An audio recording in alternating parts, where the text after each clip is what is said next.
Dear students, how are you? Now I am going to start mathematics.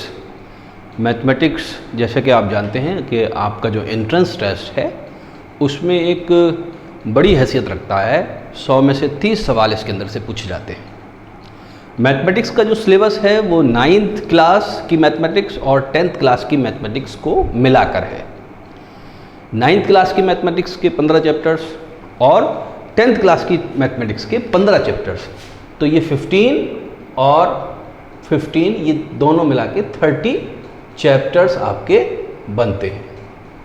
Okay, तो ये आपका basically syllabus है 29 और 30 चैप्टर्स। नाउ यू सी, जैसे ही हम सुनते हैं कि भाई 30 चैप्टर्स हैं तो हमको एक साइकोलॉजिकल अटैक या पल्स मिलती है कि भाई ये तो बहुत ज़्यादा सिलेबस है, बहुत टफ लग रहा है इसको कर पाना। लेकिन जब हम गौर करते हैं सिलेबस के ऊपर तो बात ये समझ में आती है कि चीज़ें उतनी टफ या उतनी ख़राब नहीं हैं जितना हम समझ रहे हैं कि ये चीज़ें टफ हैं या ख़राब हैं। मैं हमेशा से किसी भी नए चैप्टर को या नए सब्जेक्ट को शुरू करने से पहले सिलेबस पे गौर करने की सलाह हमेशा देता हूँ स्टूडेंट्स को। सिलेबस पे अगर हम गौर कर लेते हैं तो हमें सिलेबस को मैनेज करने प्लस सिलेबस को ठीक से हैंडल करने की हमारे अंदर सलाहियत पैदा हो जाती है, ताकत पैदा हो जाती है और हम सिलेबस को ठीक से टैकल कर पाते हैं। तो 5, 10, 15 मिनट सिलेबस को दे देना ये कोई बहुत कॉस्टली बात नहीं है, बल्कि सिलेबस पे ध्यान न देना और सिलेबस को ठीक से एनालाइज न करना ये कभी कभी बहुत ज़्यादा महंगा पड़ जाता है। ठीक है, तो जब मैं सिलेबस को, आपके मैथमेटिक्स के सिलेबस को एनालाइज करता हूँ और उसको सिंप्लीफाइड वे में पेश करने की कोशिश करता हूँ तो ये 30 चैप्टर ना आकर ये टोटल 13 ही बचते हैं। ये 13 ऐसे चैप्टर्स हैं या ऐसे टॉपिक्स हैं जिनके ऊपर इंशाल्लाह 30 के 30 सवाल आ जाएंगे।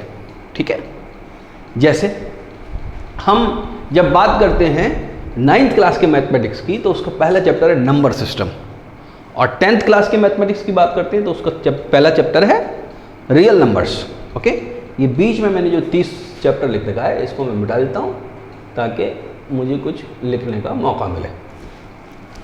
ओके, तो ये जो नंबर सिस्टम है ये क्लास 9th के अंदर है और जो रियल नंबर है ये क्लास 10th के अंदर है। ये दोनों ही चैप्टर आप एक साथ पढ़ सकते हैं।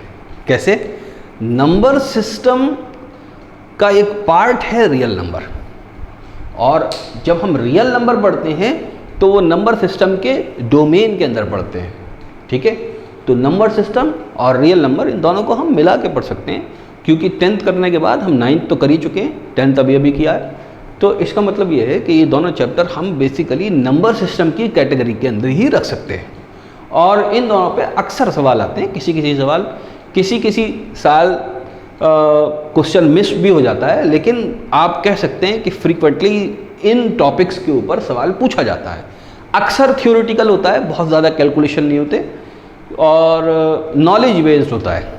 अगर इसको आप पढ़ लेंगे तो वहाँ पर एग्जामिनेशन हॉल में आपको बहुत ज़्यादा कैलकुलेशन करने का, बहुत ज़्यादा टाइम स्पेंड करने की ज़रूरत नहीं पड़ेगी। Now let us talk about the second topic polynomials है।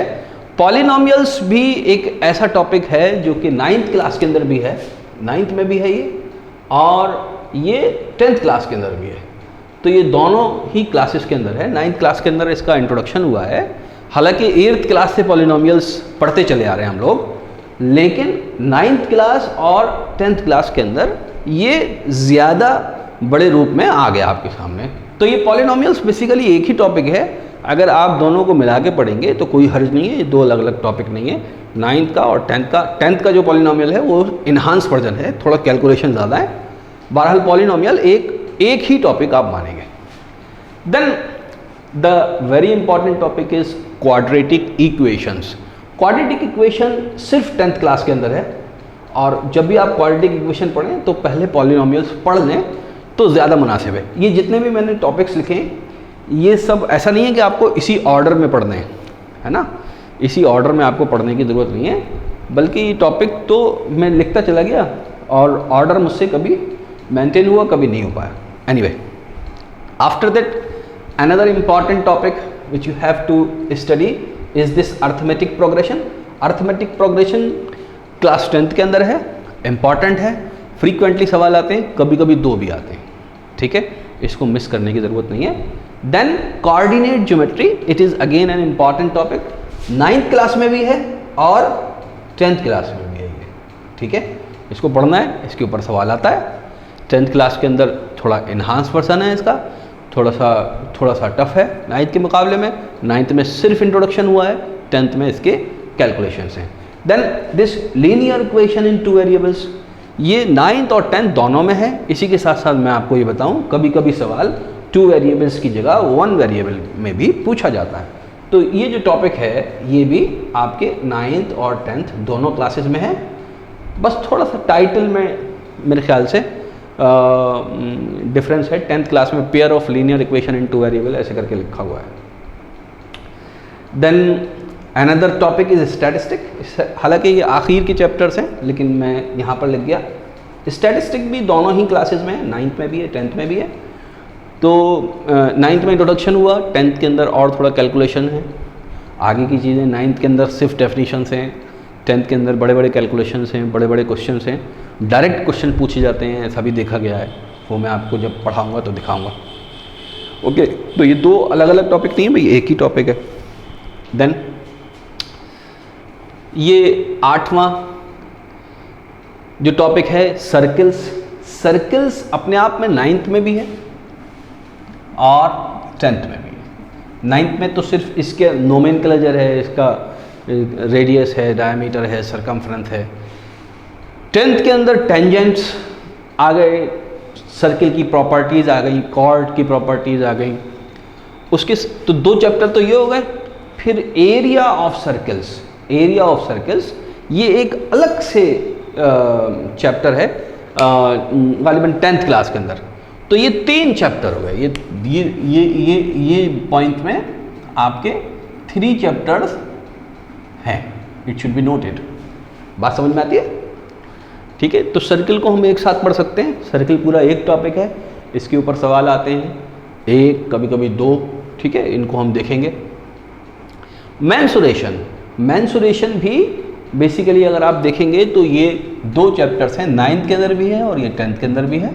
और ये इस किस नाम से, सम एरिया एंड वॉल्यूम्स, है ना, इस नाम से है। Some area and volume, volume निकालेंगे हम 3 डायमेंशनल पिक्चर का, एरिया निकालेंगे हम 2 डायमेंशनल पिक्चर की। तो एरिया के अंदर बेसिकली एरिया ऑफ सर्कल्स भी इंक्लूडेड है। Now the 10th point is triangles. Triangles को अगर आप ध्यान से देखेंगे तो ट्राइंगल भी 9th क्लास और 10th क्लास दोनों के अंदर है।